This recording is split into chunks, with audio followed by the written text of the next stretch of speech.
The US government has banned TikTok on their devices, and TikTok announced on Wednesday that every user under the age of 18 will soon have their accounts default to 1 hour daily screen time limit. There's a huge problem with the app. Between the horrendous trends, overseas ties, data farming, and problematic creators, it's easily one of the worst apps.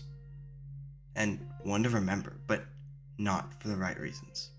Don't underestimate it. When I say problematic creators, I mean it. Between an SA allegation copycat and a neo-Nazi who thinks he's very well Hitler himself, this is TikTok's biggest dirtbags. Felix Cipher. Felix Cipher is an author who has written books Heroes of Mid-Area, Angels of Hell, and Heaven's Demons, but clearly they aren't too worried on keeping their reputation clean. 2 years after joining TikTok in 2021 for what I'm guessing was book promotion, he gained explosive media attention for thinking he's Hitler.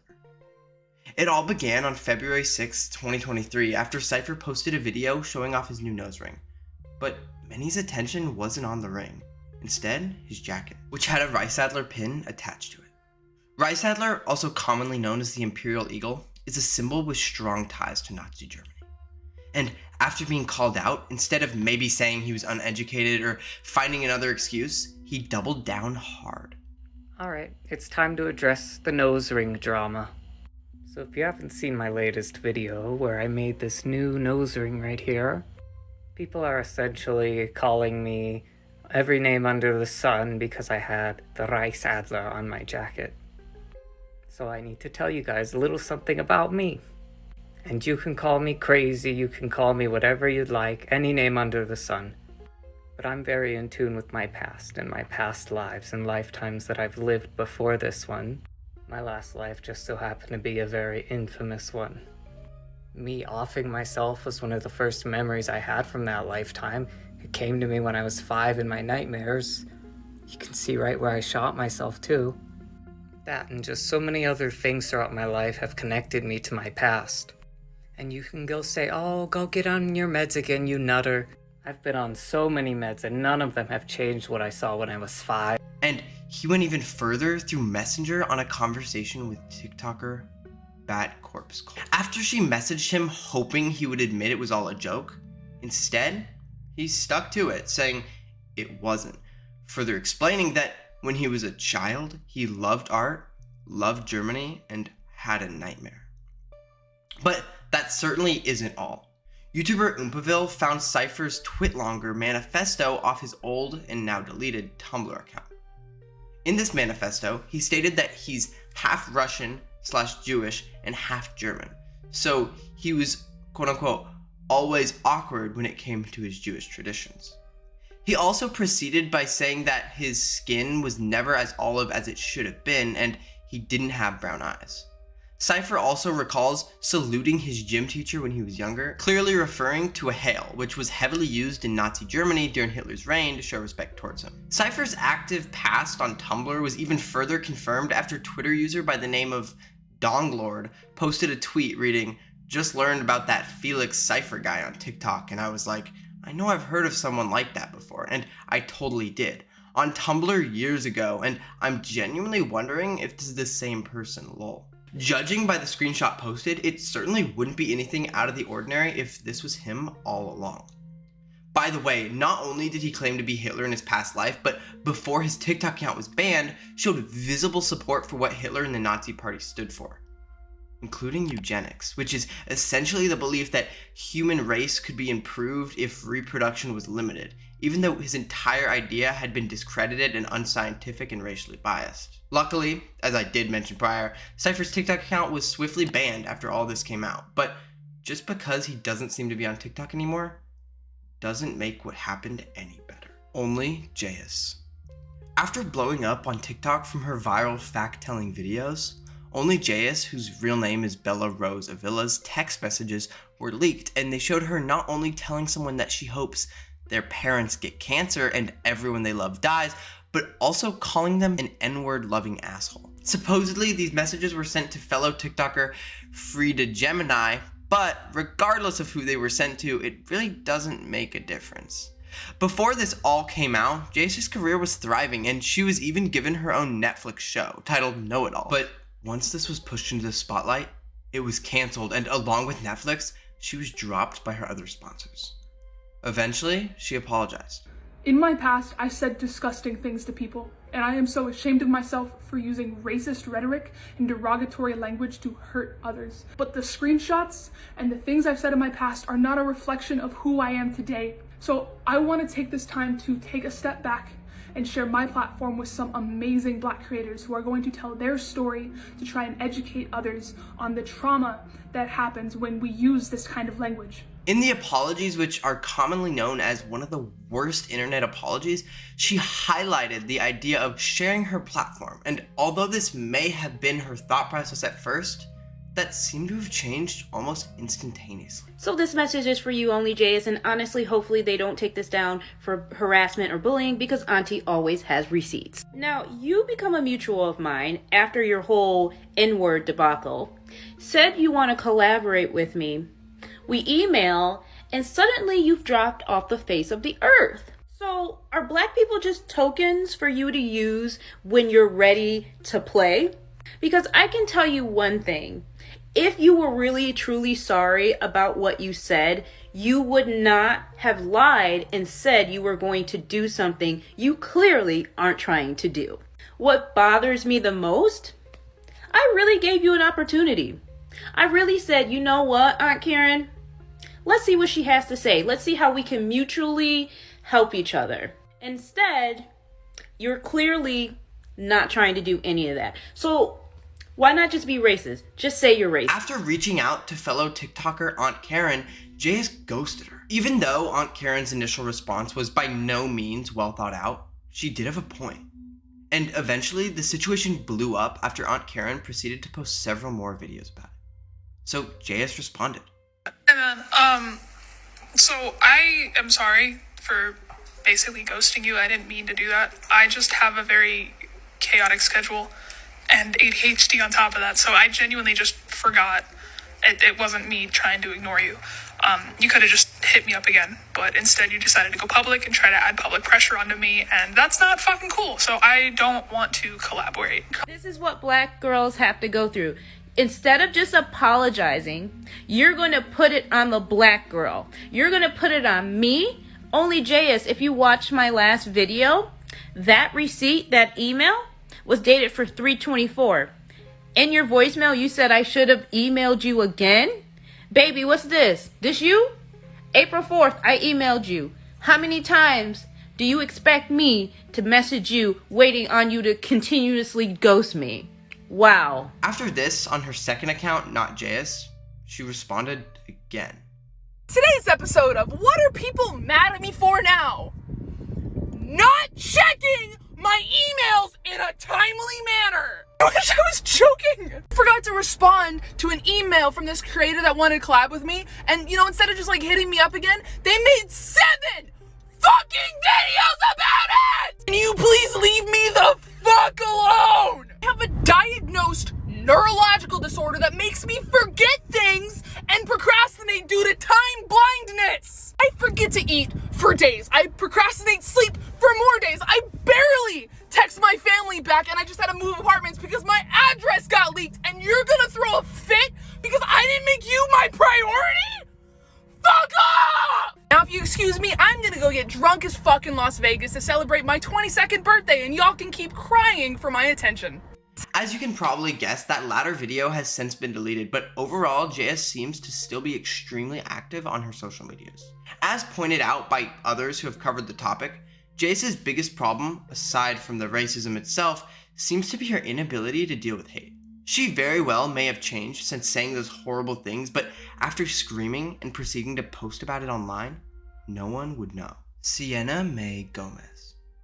After gaining mass popularity on TikTok from her videos described online as empowering for both feminism and body positivity, she quickly became one of the platform's most hated creators. On May 30th, 2021, Mason Rizzo posted a now deleted statement on Twitter claiming that Gomez was physically and verbally abusive towards Jack Wright. In case you aren't aware who he is, Jack Wright is also a prominent TikToker in a similar niche, and him and Gomez were a popular duo with many videos being posted on each of their main accounts featuring each other.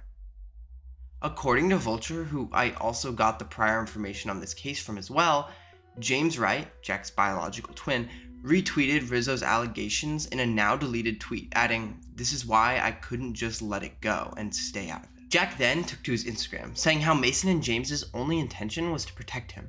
He also mentioned his encouragement for his childhood friend Sienna to get support and the help she needs, obviously making it clear that these allegations didn't just come out of nowhere. On the 3rd of June, Lachlan Hansman, also a TikToker and presumably friend of Jack, posted a now deleted video from November 30th, 2020, where he claimed to have witnessed one of the supposed many times where Gomez sexually assaulted Wright. "I unequivocally deny the allegations that I sexually assaulted Jack Wright." This video is from November 30th, 2020. As you can clearly see, that is Sienna and that is Jack passed out on the couch, unconscious. This is the first time I met Sienna and I did not know that they had a fake relationship. This is me in the white hat. I was taking care of Jack while he was unconscious on the couch. Sienna then hops on top of him and I didn't think nothing of it. I started hearing noises and I peeked over my shoulder and it was exactly that. I was so thrown off guard that I had to leave the situation. Whatever their relationship was at the time, obviously this was not right. So I went back and took Sienna off of Jack. Not to mention when I got closer, I noticed her right hand inappropriately touching his crotch. Shocked that I pulled her off and she kept trying to justify what she had just done. I talked to James and Jack the next day about the situation that happened that night. And James said that happens all the time.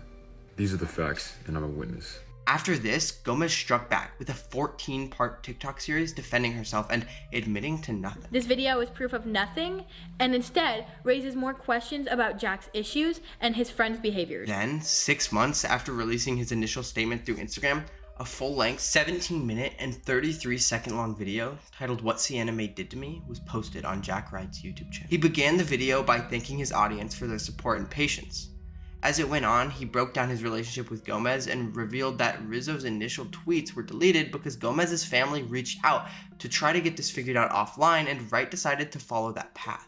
He then proceeds to mention that after both him and Gomez decided to resolve it offline, she kept posting untrue videos with the supposed intent of invalidating his feelings and the truth. That night she posted a 15-part aggressive video gaslighting everything about what happened, how much she loved me, and that I was using her for clout, which was all lies. It was typical gaslighting to a victim. It was, why didn't you stop hanging out with me? Why didn't you tell me in the first place? He also mentioned that he originally met her in high school and gave her a second chance at friendship after she had already cheated on his friend. Then, after he started blowing up on TikTok, she did as well, and they rekindled after she reached out. I just want to clarify that we both knew that we were just friends. She was seeing and talking to other guys in LA all the time, and I just thought of her as a good friend. We were making videos, we were making dance trends, we had fun. It was just strictly friends, and we both knew that. At this point, nothing inappropriate was happening between us. We were just friends, everything was fine. This next part of the video is very difficult for me to talk about. I've been wanting to talk about it for a long time. So the first incident where Sienna crossed boundaries, it was after filming. We went into the room. I was just chilling on my phone on the bed, and she got naked, like completely naked, nothing on, and straddled me when I was literally just chilling on the bed. But I didn't know what to do in like the situation because it was just like random and weird. Skipping ahead, he spoke over multiple other uncomfortable boundary crossing situations Gomez put him through when they were friends, and how she constantly would apologize but failed to make any changes. Looking back now, I don't know why I stayed friends with her, stayed around her. I truly thought she was gonna change for some reason. I feel like she'd say she had so much love for me and that she truly cared for me, and then the next night she would do something like that. She knew I had those boundaries. So when I was at my most like vulnerable state, like when I was arguing, getting heated, or when I was asleep or passed out, that's when she would take advantage of me because she knew I was at my most vulnerable state. When I'm awake, I hated it. I hated that touch. I hated any intimacy with her because I knew we were just friends. I didn't want that from her. And especially with like the past couple things she did, I I didn't want anything to do with that. Over the next couple of months, I was stuck in this toxic cycle. I was stuck with her crying to all my friends, saying that I didn't like her back and why don't I like her back, and she would get mad at me for not caring about her as much as she cared about for me, but she'd also be doing these things to me. I would go see other guys in LA. So it was like, couldn't win at all. I couldn't get out of this. She would constantly come to my house, remember my door codes. It got to the point where I had to like start screaming at her to like get out of my house because I was so sick of her just like breaking into my house. I would wake up and see her car just sitting outside at like 2 in the morning. She would break into my house, and when I was sound asleep, she'd come into my room and I'd wake up to her hand in my pants. And it wasn't like the only time it happened too. I was so like used to it. I was so used to it that I don't know, it was just like normal for me that I didn't think there was such like a problem at all. Like part of me wants to blame myself for being nice and sticking around after so many times. But now I realize that I was stuck in this like manipulative cycle of her acting like she extremely cared about me, and then that night she would do stuff to me, and it was just so normal for me. I got used to it, which sucks. I feel like no one should have to go through. He gave even more examples with the same premise. She didn't respect his boundaries, and apparently other men's boundaries either, because after Wright, his family and friends made the situation public, other men reached out to Wright. Hey bro, I just saw your TikTok.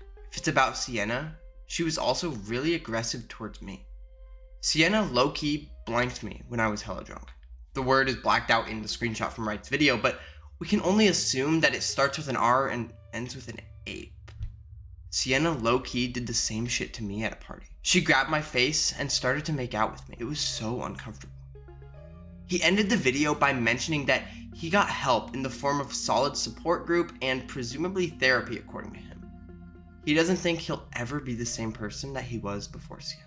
After continually denying the claims of assault, she eventually released a video to her YouTube channel titled After a Month Away.